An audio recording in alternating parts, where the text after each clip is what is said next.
YouTube. I bought a DSLR camera, but it'll probably take me about a year and a half to work out how to use it. Today we're going to be discussing Susan Howe. It's a beautiful title, The Europe of Trust, a bit ironic considering Brexit. It's a nice cover as well. Susan Howe was born in 1937 in Boston, a literary city.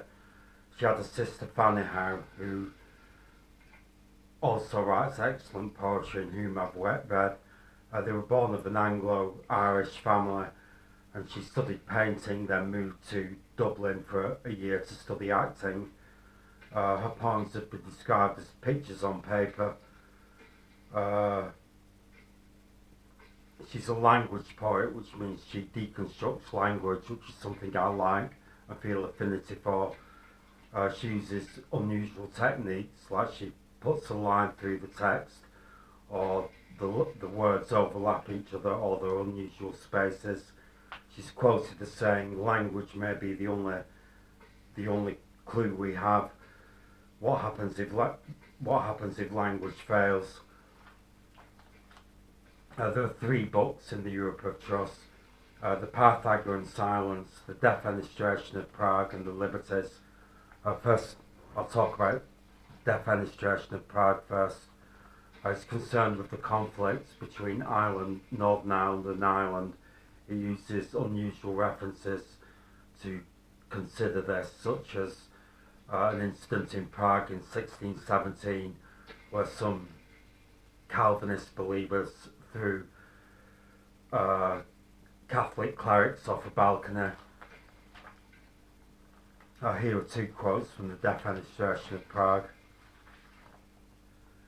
"Say that a ballad wrapped in a ballad, a play of force and play, of forces falling out of sentences, hollow where I can shelter, falling out over and gone, dark ballad and dark crossing.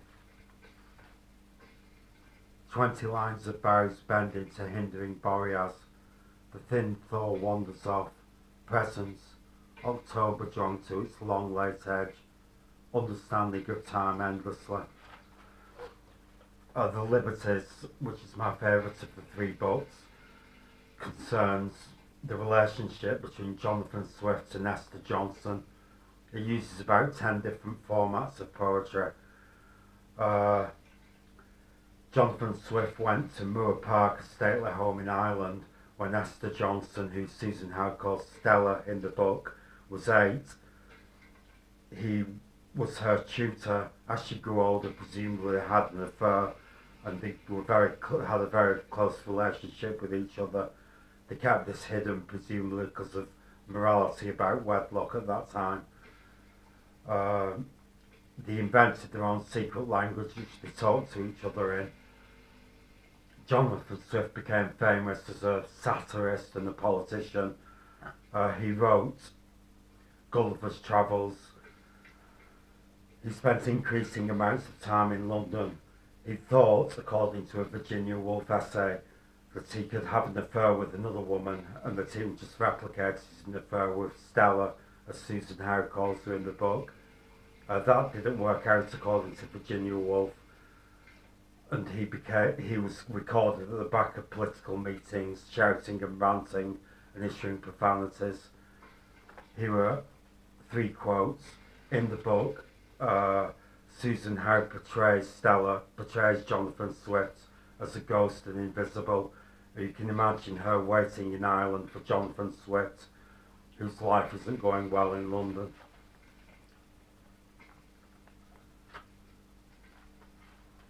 This is presumably Stella speaking. "Do not come down the ladder. Eye for eye, have eaten it away."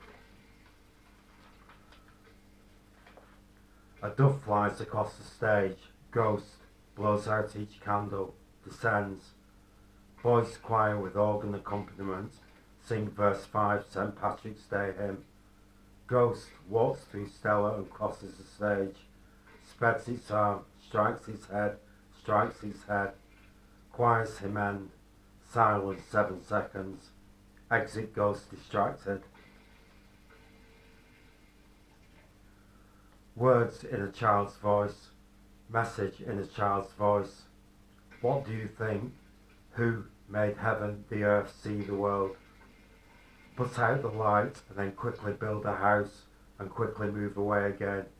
You have seen nothing.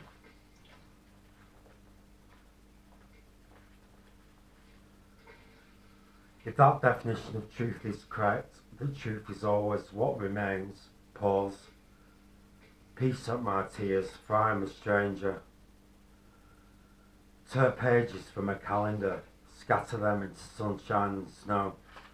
There's a very good review.